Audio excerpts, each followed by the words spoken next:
Hey, what's good people? Happy Monday. It's your girl KB. You know what I do and you know how I do it. It's Monday, January 30th, and it is 2:42 in the a.m.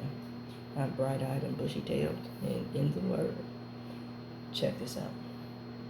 Um, I've shared that the first two readings that I hit up in the morning are from recovery books, and I'm hitting up just for today right now. And it's entitled Giving It Away. We must give freely and gratefully that which has been freely and gratefully given to us.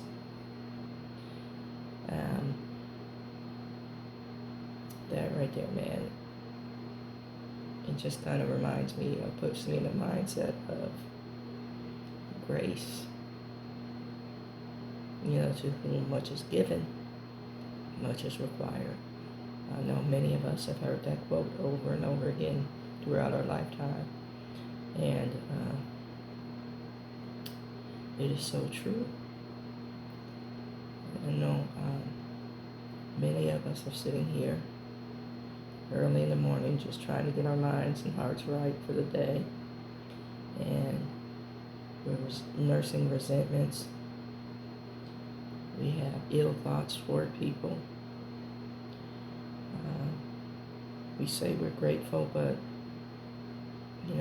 that gratitude is attached to outcomes. We're grateful as long as whatever's happening is to our benefit. Or we're grateful in complaint.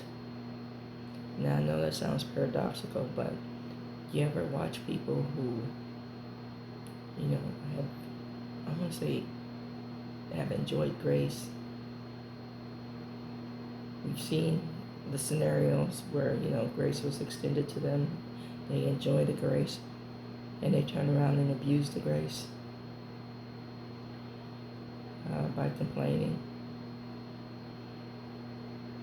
by not shifting their focus and their minds to how and why they received grace. They just somehow assume that they're entitled to it. Amen. Or, that mindset that everybody else is stupid and I'm the only one that has knowledge.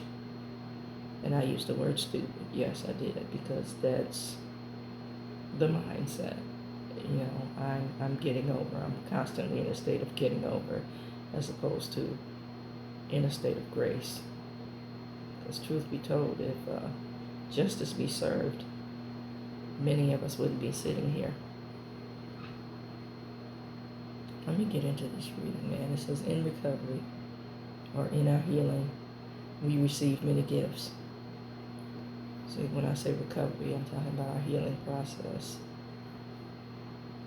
Perhaps one of the greatest of these gifts is the spiritual awakening that begins when we stop using people, using drugs, using ourselves.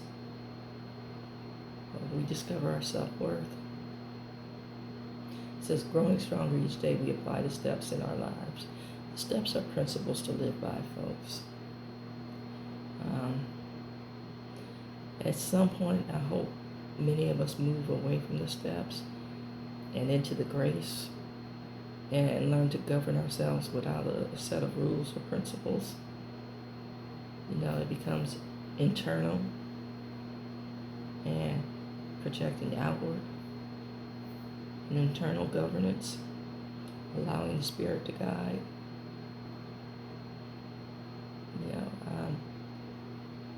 But if the legalistic approach works for you, go for it.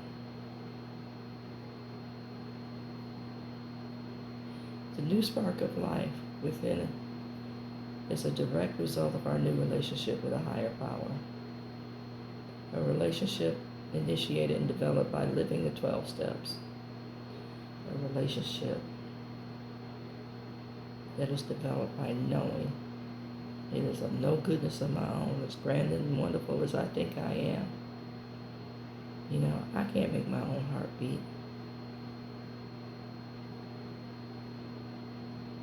There's some days I have to bring myself into submission in obedience, because I know what my first thoughts are, and they're not good.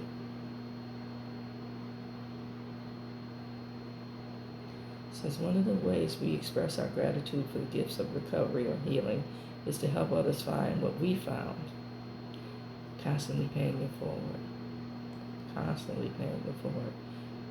To be able to first acknowledge, that it's of no goodness of your own.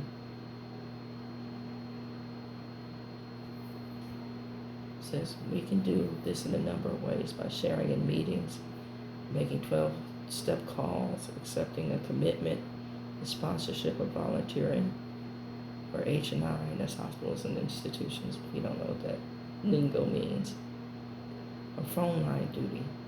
The spiritual life given to us in recovery asks for expression, for we can only keep what we have by giving it away. And that's grace. Amen. I want us to think about our faith walk today. That's why my intro was so on point, and that's what I woke up with on my spirit, man. How do I show up? And I can tell you, not so long ago, my moods were as the wind blows. I was all over the map. I was all over the map in complaint and ingratitude, ungrateful, complaint. I listened to complaint all day. I entertained complaint all day, and I projected complaint all day. But God, as my shirt says, but God came through and changed all that in a very big and profound way. Amen. Be receptive. Be perceptive. Pay attention to what you're putting out and what you're getting back.